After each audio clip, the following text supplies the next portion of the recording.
오늘 그 야곱에 대한 이야기 전체 이야기를 하다 보니까 좀 장황하기도 한데요. 여러분이 야곱의 생애들을 잘 기억하시면서 오늘 말씀을 따라오시면 좋겠습니다. 아빠가 아들을 팔아서 제가 좀 설교를 해보려고 하는데요. 이번 주에 저희 아들과 있었던 일인데 공부방에서 수행평가 시험이 있다고 월요일에 쉬는 날이지만 공부방에 나오라고 그렇게 연락이 온 것입니다. 그래서 아들에게 수행평가를 보냐 그렇게 물으니 그렇게 본대요. 그런데 자신 있다고 당차게 자신의 포부를 밝힙니다. 그래서 자기가 잘 아는 단원이라는 거예요. 그래서 무슨 단원이냐 이렇게 물었더니 이 단원이라고.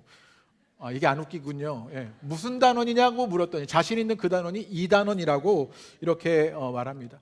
황당해서 웃음이 나오더라고요. 역시 우리 아들이구나 싶습니다. 그래서 어떤 내용이냐 물었더니 분수의 곱셈이다 이렇게 대답했습니다. 그리고 그 다음날 수행평가를 보고는 자신 있는 단원 그 시험 잘 보았냐고 엄마가 물었더니 35점을 받았다고 떳떳하게 말하는 것이지요. 네. 우리 아들에게는 비밀입니다. 이게 우리 아들에게 말하시면 다음에는 우리 아들을 못 팔아먹어요.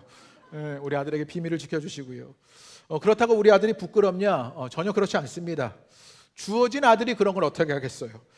지도 태어나 보니 아빠가 저였고요. 저도 나와 보니 아들이 그런데 그 숙명을 받아들입니다. 바꿀 수 없는 것을 수용하는 것이 우리 가운데 지혜이지요. 건축학자 유현중 교수가 유튜브에서 데이터 전문가 송기령 작가와 대화를 나누는데요. 송기령 작가가 시대예보라는 책을 썼는데 그 부제가 핵 개인의 시대였습니다. 바뀐 것은 세대가 아니라 시대라고 말하는 것이죠. 핵 개인의 시대가 되었다는 거예요. 지금의 삶을 거스르지 않고 살면요 우리가 핵개인이 된다는 거지요. 그러면서 시대가 바뀐 거지 세대가 바뀐 게 아니다 이런 주장을 말합니다. 시대의 변화에 거스르지 않고 살자 그 세대의 모습이 생겨나게 되었다는 것이지요. 우리가 요즘에 MZ세대라고 이렇게 말하지 않습니까? 그런데 여러분 MZ세대의 뜻이 무엇인지 아십니까? MZ세대가요 미친 지랄이래요. 그래서 어떻게 목사님이 강단에서 저런 말을 할 수 있냐고 제가 웃기고 싶어서요 안달이 나서 애쓰는 것입니다. 저를 불쌍하게 여겨주시고요. MZ세대가 미친 지랄의 세대다 뭐 이런 이야기를 하더라고요.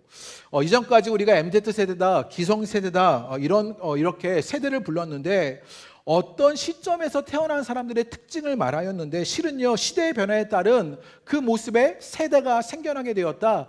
이 시대예보라는 책이 그렇게 주장하고 있는 것이지요. 그러고 보면 우리는요 상황을 살아가고 있는 듯합니다.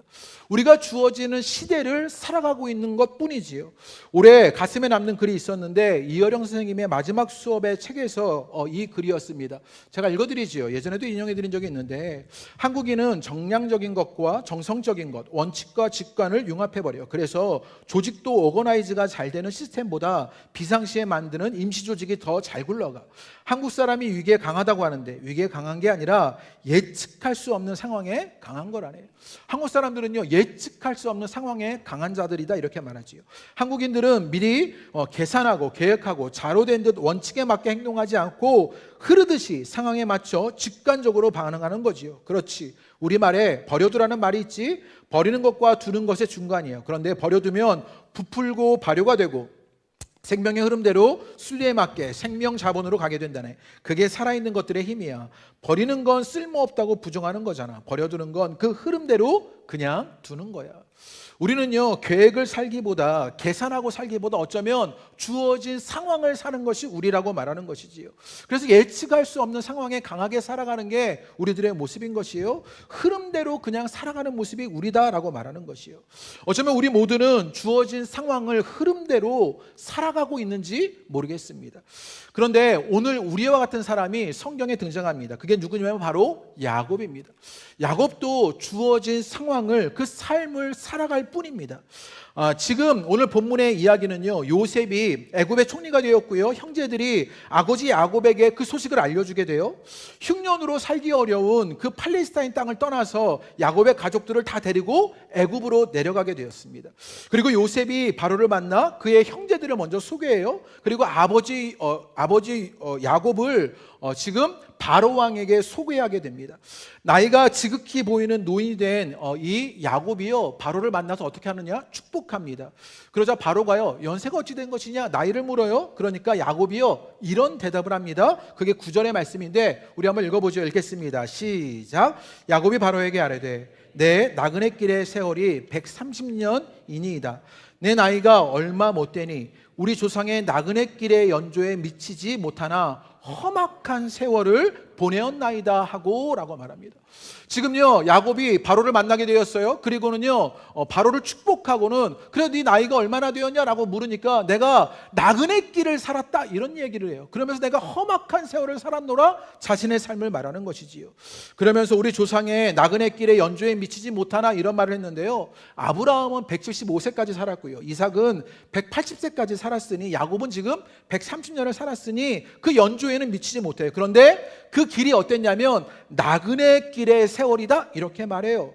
푸념 섞인 대답으로 내가 지금 나그네 길의 세월을 살았고 자신의 삶을 묘사하면서 험악한 세월을 보냈노라 자신의 삶을 회고하지요. 자신의 삶을 회고하는 이 야곱의 모습이 이 언어가 아프고 거칩니다. 나그네 길의 세월이라고 하고요, 험악한 세월을 살았노라라고 자신의 삶을 말하는 것이요. 김희성 목사님이요 야곱이 자신의 삶을 회고하는 모습을요 이렇게 설명하는데 제가 읽어드릴 때 눈으로 따라 읽어보시지요. 사람들은 저마다 자기 삶의 저자다. 자신에게 주어진 시간과 공간 속에서 삶의 이야기를 써간다. 무심하고 초연한 표정을 짓고 있는 노인들에게 다가가 그동안 살아오신 이야기를 들려달라고 부탁해보라. 내 이야기 다 털어놓으면 소설로 써도 몇 권은 될 거야 라고. 삶은 그렇게 기가 막힌 것이다. 남들 보기에 평범해 보이는 이들도 벼랑 끝에 서서 시련과 마주한 경우가 한두 번은 다 있다. 그 절절한 삶의 이야기가 그의 지금을 만들었다고 해도 과언이 아니다. 사람들이 드라마나 영화에 탐닉하는 까닭은 그 속에 자기 흔적을 보기 때문이다. 자신에게 주어진 시간과 공간 속에서 삶의 이야기가 써졌다 이렇게 말하지요. 우리도 그렇지 않아요? 우리에게 주어진 시간과 공간 속에서 우리의 삶의 이야기가 써가고 있지요. 그렇지만 그런 삶에서도요 평범해 보이지만 벼랑 끝에 서서 시련을 마주하는 일, 우리 모두에게 있었던 그런 경험들 아닙니까? 그 절절한 삶의 이야기가 우리에게 모두에게 있습니다. 주어진 삶을 살아내면서 절절한 삶을 살아내는 이야기가 우리 모두에게 있는 것이요. 실은 야곱도 그랬습니다. 주어진 삶을 살았을 뿐이에요. 그런데 그 절절한 삶의 이야기가 그에게 남아있는 것이요. 그 절절한 삶의 모습 속에서 그에게 상처 있는 이야기가 있습니다. 창세기 25장에 보면 이 야곱과 그 아버지 이삭에 관한 이야기가 등장하는데 창세기 25장 27절에서 28절의 말씀 우리 한번 읽어보지요. 그 아버지였던 이삭이 야곱을 어떻게 대하는지를 알 수 있게 되는데요. 우리 한번 읽어보겠습니다. 시작.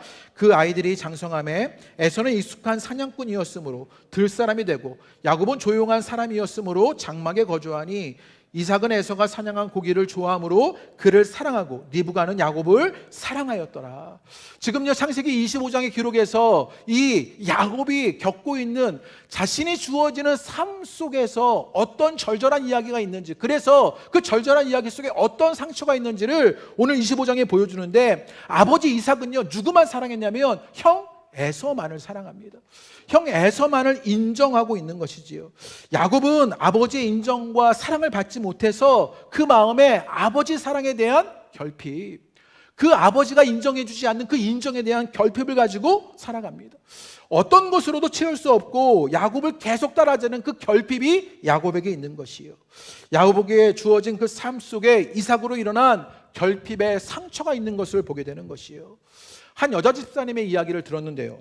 딸 셋 아들 둘의 가정에서 자라서 둘째 딸로 자라게 되었답니다. 그런데 그 딸 속에서 자라나는, 그래서 아들들에게만 사랑을 주었던 그 아버지 아래에서 자라면서 아버지 사랑에 굶주렸던 이 여자 집사님은요, 어릴 적부터 무관심 속에서 계속 사랑을 받지 못하다가 초등학교에 들어갔는데 100점을 맞아오면서 처음으로 아버지 무릎에서 칭찬을 들은 일이 있었답니다. 이후에 집사님은요 공부에 집착했던 것이지요. 왜요? 아버지의 사랑을 받기 위해서요. 그러나 공부를 암만 잘해도 그 마음이 채워지지 않았습니다. 오히려 그 부작용으로 공부 못하는 사람을 만나고 엘리트가 아닌 사람들을 만나면 무시하게 되고요, 열심히 하지 못하는 사람에 대한 분노가 일어나게 되고요, 그런 상한 내면의 증상까지 갖게 되는 일이 있었다고요. 결혼을 했는데도 도무지 만족이 없습니다. 온통 불평과 비난뿐인 고슴도치 같이 된 자신을 발견하면서 절망하게 되었다 이렇게 말합니다. 주어진 삶의 일 때문에 그 삶의 그 일들이 상처가 되었고 결핍이 있었던 그 결핍들은 끊임없이 집착하는 삶의 모습으로 나타나게 된 것이요. 우리도 그렇지 않습니까? 주어진 내 삶에 누리지 못했던 결핍이 우리 가운데 있는 것이지요. 나는 하필 태어났는데 숙명으로 태어났더니 우리 집이, 우리 아빠가 가난한 것이지요. 그래서 우리 가운데 물질의 결핍을 겪기도 합니다. 하필 여자로 태어나서 사랑받지 못하는 일들이 있었고요. 또 둘째로 태어나서 사이에 껴버려서 사랑받지 못해서 사랑과 인정에 결핍을 갖고 있습니다.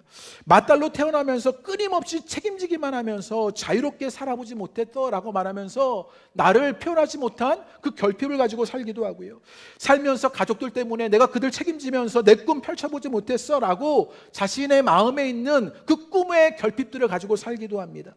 어떤 분들은 장애를 가지고 마음의 병으로 아프며 살면서 건강에 결핍을 가지고 살기도 하는 것이요.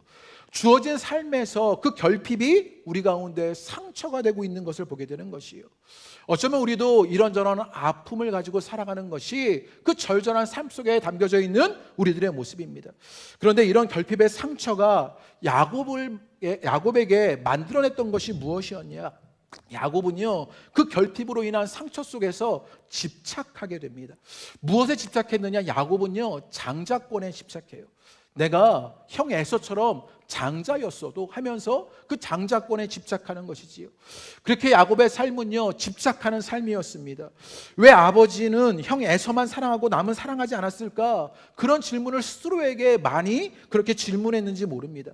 그러면서 결론은 내게 장자권이 없어서여다, 그렇게 생각했을 것입니다. 내가 장자이기만 했어도 라고 생각하면서 그렇게 에서에게 팥죽으로 장자권을 팔라고 하고요.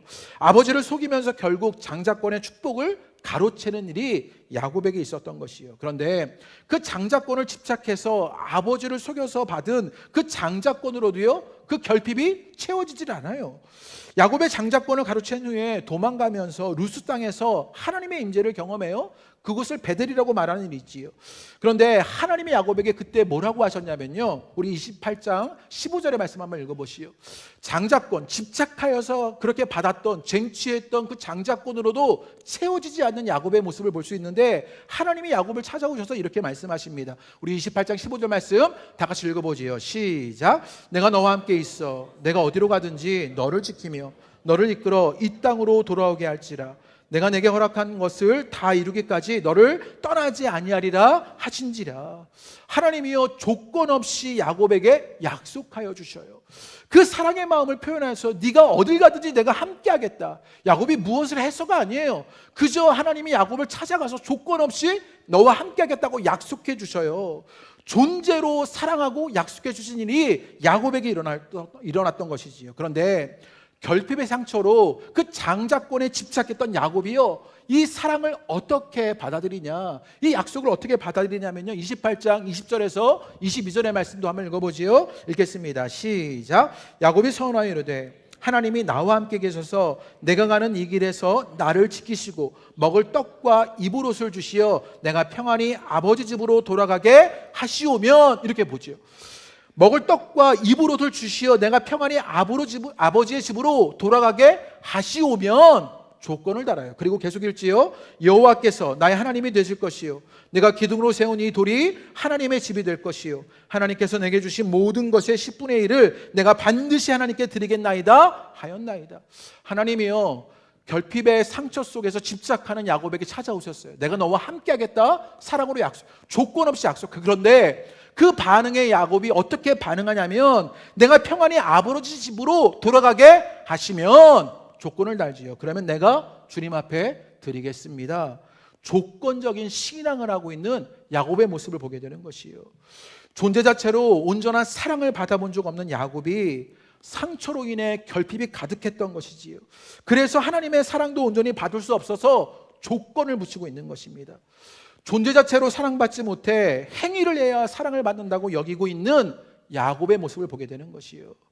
그런데 이런 조건적인 신앙을 갖고 있으면 신앙생활이 언제나 피곤해지는 것이에요. 은혜를 받을수록 피곤하고요, 응답을 받을수록 부담스럽기만 합니다. 왜 그래요? 조건적이니까요. 그건 내게 해주시면 내가 이것 해야 하니까 내가 할 일이 점점 쌓여져가는 그 조건적 신앙의 일들이 있는 것이에요. 이런 경우에요, 아이가 아빠에게 자전거 사주시면 이번 시험에 100점 받겠습니다 이렇게 말하는 아이가 있다고 쳐봐요. 그런데 아이는요, 자전거를 타고 놀 시간이 없는 것이지요. 100점을 받기 위해서 공부만 해야 하니까 그 조건의 일에는 그 자유를 누리지 못하게 되는 것이요. 그렇게 야곱은요, 결핍으로 인한 상처로 집착하면서 조건에 맞춰 살아가려고 어떤 세월을 살아갑니까? 그 삶이 험악한 세월이었다. 자신의 삶을 그렇게 회고하고 있는 것이요. 우리가 인간적으로 보면 야곱의 그런 모습을요, 다 욕할 수도 없습니다. 야곱은 왜 그렇게 장자권에 집착했을까요? 에서는 왜 그 장자권을 귀하게 여기지 못했을까요? 에서는요, 장자권과 상관없이 이미 강자였습니다. 아버지의 사랑이 있었고 자기 능력으로 주체적으로 살 수 있는 그 육체적 역량이 이미 에서에게는 있었어요. 그런데 야곱은 태어나면서부터 약자였어요. 약자로 살아남는 것이 이에게 숙제였습니다. 그러니 주어진 삶의 운명을 받아들이는 숙명론자가 되지 않기 위해서는 운명에 저항하면서 맞서 싸워야 하는 그 야곱의 삶이 어쩌면 이해가 돼요. 욕할 수도 없어요. 우리도 그렇지 않습니까? 주어진 상황 속에서 삶에 저항하며 살아남으려고 살아가는 것이지요.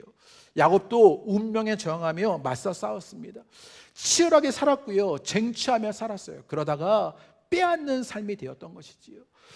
결핍을 채우려고 집착하며 취하려고 할수록 그 인생이 험악한 일들만 경험했던 것이요. 장자권을 그렇게 빼앗듯 쟁취했습니다. 치열하게 살아서 그것을 얻었어요. 그런데 어떻게 되었어요? 도망자의 삶을 살아야 해요. 외삼촌 라반의 집에 숨어서 머슴처럼 지내야 하는 삶이 있었고요, 아내 라헬과 레아 사이에 분쟁과 질투가 일어나고요, 요셉과 형제들 사이에 질투로 인해서 사랑하는 아들 요셉을 나중에 잃어버려야 했고요, 딸 디나의 강간 사건이 일어나고요, 아들 루벤과 자신의 첫 비라가 간통하게 되고요, 또 사랑하는 라헬이 죽어버리고요. 야곱의 삶은요, 빼앗고 뺏기는 치열한 삶의 흔적들만 가득하게 된 것이요. 험악한 세월 경험하는 야곱의 삶을 보게 되는 것이요. 야곱은요, 그렇게 자신의 삶을요, 험악한 삶이라고 회고하는 것이지요. 바로 앞에서 그렇게 자신의 인생을 돌아봅니다. 상처는 결핍이 되었고 결핍은 집착이 되어 때로 저항하며 치열하게 쟁취하며 살아가지만 그의 삶에는요, 고난과 시련의 인생, 험악한 세월이다 말하는 일들만 일어났던 것이요. 그런데 바로 앞에서 야곱의 삶이 그저 험악한 세월로만 회고되지 않아요. 오늘 말씀해 보면요, 오늘 본문의 말씀에 아주 어색한 장면이 등장해요. 본인이 본인의 삶을 회고하면서 내가 험악한 세월을 살았다고 말하는데 그 앞뒤에 뭐가 등장하냐면요, 우리 7절 한번 읽어볼까요? 이 험악한 세월을 산 야곱이 어떤 일을 하냐면요, 우리 7절 읽어보겠습니다. 시작. 요셉이 자기 아버지 야곱을 인도하여 바로 앞에 서게 하니 야곱이 바로에게 축복하매. 요셉이요, 지금 자기 아버지 야곱을 바로에게 소개했어요. 그랬더니 지금 야곱이 어떻게 하냐, 바로를 축복하고 있어요. 만나자마자 바로를 축복해요. 또 10절에 이렇게 말합니다. 시작. 야곱이 바로에게 축복하고 그 앞에서 나오니라. 야곱이요, 자신의 삶을 말해요. 내가 나그네 길의 세월을 살았고 험악한 세월을 살았노라. 자신의 삶을 회고합니다. 그러더니 자신의 삶을 말하고는 또 바로를 축복하고 돌아서는 것이지요. 지금은 야곱은 험악한 세월을 살았는데 대제국의 왕이었던 바로에게 들어갈 때 축복하고 나올 때 축복합니다.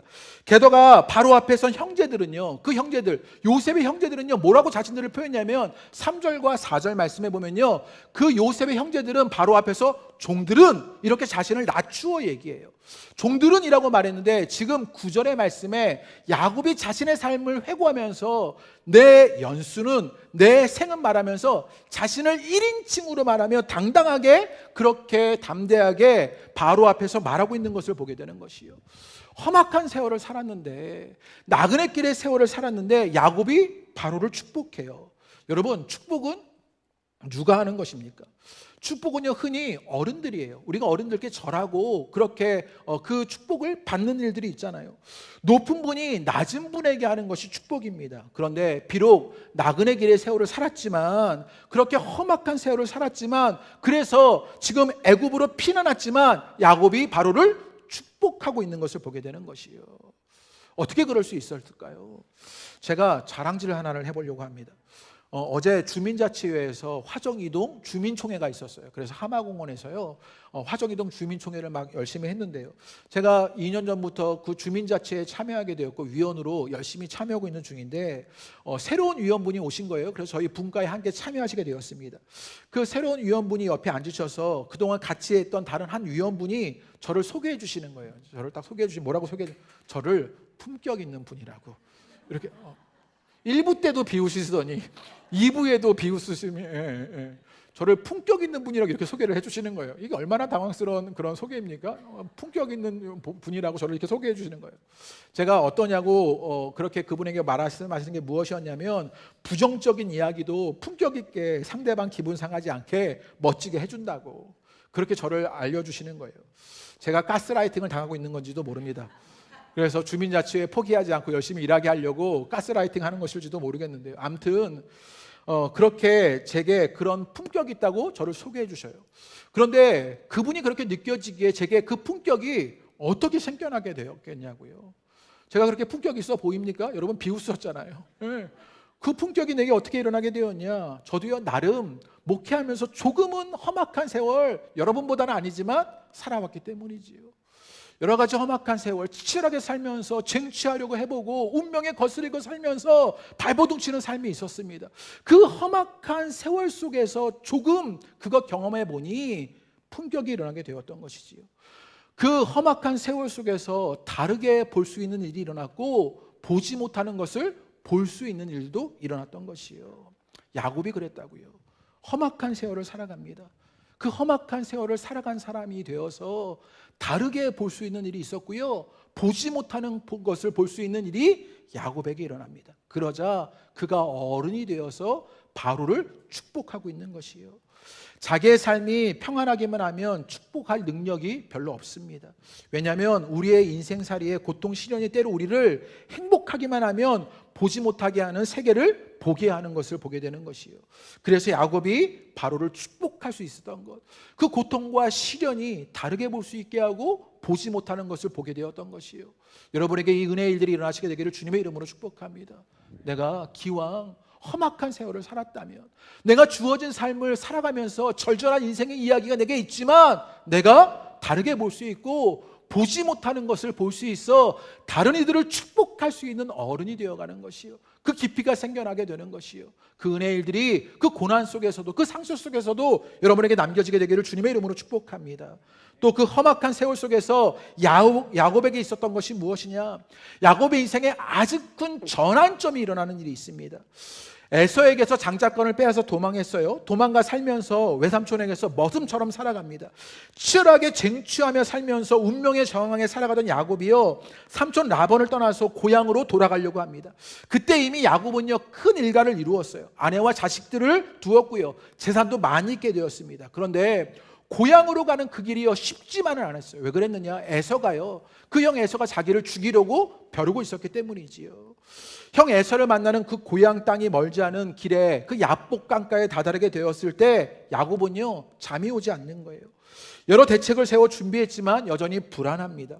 먼저 가족들을 보내고 재산까지 다 건너보내고 혼자 남아서 자기 운명과 마주하고 있습니다. 거기서 어떤 사람이 나타나 야곱을 붙들고 씨름하는 이야기를 우리가 너무나 잘 알아요. 우리 창세기 32장 24절에서 25절의 말씀, 우리 야곱의 이야기, 야복강가에서 씨름하는 장면 우리 한번 읽어보겠습니다. 시작. 야곱은 홀로 남았더니 날이 새도록 야곱과 씨름하다가 자기가 야곱을 이기지 못함을 보고 그가 야곱의 허벅지 관절을 치매 야곱이 허벅지 관절이 그 사람과 씨름할 때에 어긋날더라, 이렇게 말합니다. 야복 강가에서 지금 자신의 운명과 홀로 마주가 있는 그 야곱이요, 야복 강가에서 어떤 사람과 씨름하고 있습니다. 씨름하다가 지금 허벅지 관절이 어긋나지는 일이 일어나게 됩니다. 그런데 이 사건이요 야곱에게 너무나 상징적인 사건입니다. 지금까지 야곱은요 자신의 이름의 뜻대로 그 야곱의 이름, 발목 잡는 자로 살아갔던 것이 야곱이었어요. 어머니 뱃속에서부터 에서 형의 발목을 잡았고요. 장자의 명분을 빼앗고 축복을 가로채면서 형 에서의 발목을 또 잡았고요. 외삼촌 라반의 재산을 자신의 것으로 바꾸기 위해서 그렇게 발목 잡으며 살아왔던 것이 야곱의 삶이었습니다. 주어진 삶에 결핍의 상처가 집착이 되었고 치열하게 쟁취하면서 뺏어왔으면서 스스로 운명에 저항하면서 발목 잡으며 사는 삶이 야곱에게 있었던 것이요. 수단과 방법을 가리지 않고요. 자기 발로 든든히 서서 험악한 삶을 헤쳐왔어요. 그런데 그의 허벅지 관절이 어긋나 버리는 것을 보게 되는 것이요. 발목 잡으며 살아왔는데 그 허벅지 관절이 어긋나는 일을 만납니다. 때로 하나님은요, 우리의 허벅지 관절을 어긋나게 하십니다. 내 힘으로 결핍을 채우려고 발목 잡듯 살아왔던 삶이 우리에게 있지 않습니까? 내게 있는 상처를 싸매고자 그 집착하며 그렇게 남을 발목 잡듯 사는 삶이 내게 있지 않았습니까? 집착하며 치열하게 운명에 저항하며 험악한 세월을 사는데 내 발로 선 것을 쳐서 허벅지 관절을 어긋나게 하시는 하나님의 일들이 있는 것이요. 누구나 이런 때를 만납니다. 자신이 가장 연약한 채로 서 있는 그때요. 내 살아왔던 경험이 다 쓸모없던 것이 되어져 버리는 그때요. 내 허벅지 관절이 어긋나 버리는 그때를 만나는 것 아닙니까? 자신의 능력과 힘을 의지하지 못하고 그저 은혜를 구할 수밖에 없는 그 허벅지 관절이 어긋나는 그때를 만난 것이요. 내가 살아왔던 경험이요 다 무너져 버리고요. 내가 살아왔던 내 배움이 다 무너져 버리고요. 내가 이제껏 직장 생활했던 것이 다 무너져 버리고요. 내가 이루었던 사업이요 다 무너져 버리기도 하고요. 그렇게 우리의 허벅지 관절이 어긋나 버린 일들을 만나게 되는 것이요. 어쩌면 지금 우리의 삶이 그렇고요. 지금 우리 공동체가 그런 모습일런지 모르겠습니다. 그러자 야곱이요 절박한 심정으로 하는 것이 있습니다. 우리 32장 26절의 말씀 우리 다 같이 한번 읽어보지요. 32장 26절의 말씀 다 같이 읽겠습니다. 시작. 그가 이르되 날이 세려하니 나로 가게 하라. 야곱이 이르되 당신이 내게 축복하지 아니하면 가게 하지 아니하겠나이다.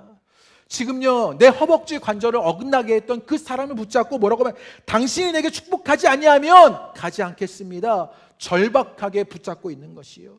기왕 날 찾아왔으니 당신에게 축복하지 않으면 나 가지 않겠다고 절박한 심정으로 그를 붙잡고 있는 것을 보게 되는 것이요. 내게 주어진 상처, 내게 주어진 시련과 고통을 통해서 내가 더 깊어질 수 있는 사람이 되게 해달라고 자신을 축복해달라고 붙잡고 있는 것이요. 여러분에게 이 절박한 심정으로 간구하는 일들이 일어나시게 되기를 주님의 이름으로 축복합니다.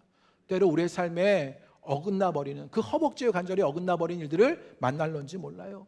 때로 하나님은요 내가 살아왔던 그 생의 일들을요 다 부정하시는 일들을 우리도 만날런지 모릅니다. 그때 우리가 절박한 심정으로 하나님께 외칠 것이 무엇이냐? 주님 나를 축복해달라고 절박한 심정으로 주를 붙잡아야 하는 것이지요. 이번 광야기도회가 여러분에게 그런 시간이 되기를 주님의 이름으로 축복합니다. 우리 공동체가 이제껏 가지고 왔던 그 경험이 다 무너져버리는 경험이 있었지만 이번 광야기도회가 하나님 우리를 축복해달라고 절박한 심정으로 외치는 그런 광야기도회가 되기를 주님의 이름으로 축복합니다. 그러자 그 어떤 사람이 그 하나님의 천사가 어떤 일을 하느냐? 창세기 32장 27절에서 28절의 말씀입니다. 우리 다 같이 한번 읽어보죠. 읽겠습니다. 시작. 그 사람이 그에게 이르되 내 이름이 무엇이냐? 그가 이르되 야곱이니이다. 그가 이르되 내 이름을 다시는 야곱이라 부를 것이 아니요 이스라엘이라 부를 것이라. 이는 내가 하나님과 및 사람들과 겨루어 이겼음이니라. 그 어떤 사람이 내 이름이 무엇이냐 물으니 야곱이요 야곱입니다 이렇게 대답합니다. 자기의 이름으로 자기를 말하고 있는 것이지요. 자기 이름이 무엇이었어요? 그 이름의 뜻이 발목 닿는 사람이었다. 그 자신의 삶을 그 어떤 사람 앞에 실토합니다. 그렇게 자신을 노출하고 자신을 개방합니다. 오히려 자신의 상처를 고백하며 자신의 인생을 겸손하게 고백하며 내 이름 야곱입니다. 내가 이제껏 발목 잡는 사람으로 살아왔습니다 라고 말합니다. 그러자 그 어떤 사람 하나님의 천사가 뭐라고 이야기하느냐? 내 이름을 다시는 야곱이라 부를 것 아니요 이스라엘이라 부를 것이다. 이제 하나님과 겨루어 이겼다는 새로운 이름을 얻게 되는 것이요. 이제 더 이상 남의 발목을 잡는 사람이 아니라 하나님의 은혜로 사는 새로운 존재 이스라엘이 되는 은혜를 누리게 되는 것이요. 그 은혜의 일이 여러분에게도 일어나시게 되기를 주님의 이름으로 축복합니다. 그런 야곱은요 상처로 험악한 세월을 살았지만 그렇게 하나님의 은혜로 사는 그런 새로운 존재가 되어서 이제는 바로도 축복할 수 있는 사람이 되었던 것이요. 그의 내면에 그 어떤 상처도 그를 흔들리게 하지 않는 은혜가 자리 잡고 있는 것을 보게 되는 것이요. 그렇게 야곱은요, 이스라엘이 되어 축복할 수 있는 사람이 되어갔던 것입니다. 말씀을 마치려고 합니다. 혹여나 여러분 삶 속에서도 결핍의 상처가 있지는 않으십니까? 그 상처가 집착이 되어서 발버둥치며 살아가는 모습이 여러분에게도 있지 않습니까? 그런데 그 험악한 세월, 여러분 그것이 여러분을 깊이 있게 만듭니다. 기왕 그렇게 된 것 다르게 볼 수 있게도 되고 보지 못하는 것을 보게도 만드는 것이요. 그러다 홀로 내 운명과 마주하게 되었을 때 허벅지 관절이 어긋난 것 같은 일을 만날런지 모릅니다. 내 발로 세워진 모든 것이 무너지는 경험이 우리에게 있을런지 모릅니다. 그럴 때 절박한 심정으로 주님께 간구하십시오. 주님, 나를 축복해 주십시오.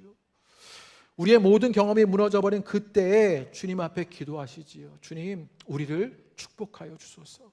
기왕 이렇게 된 거 주님께 매어달려 축복을 구하시지요. 그리고 이제 더 이상 발목 잡는 사람이 아니라 하나님의 은혜로 사는 새로운 존재가 되기를 주님의 이름으로 축복합니다. 그런 공동체가 되기를 주님의 이름으로 축복합니다.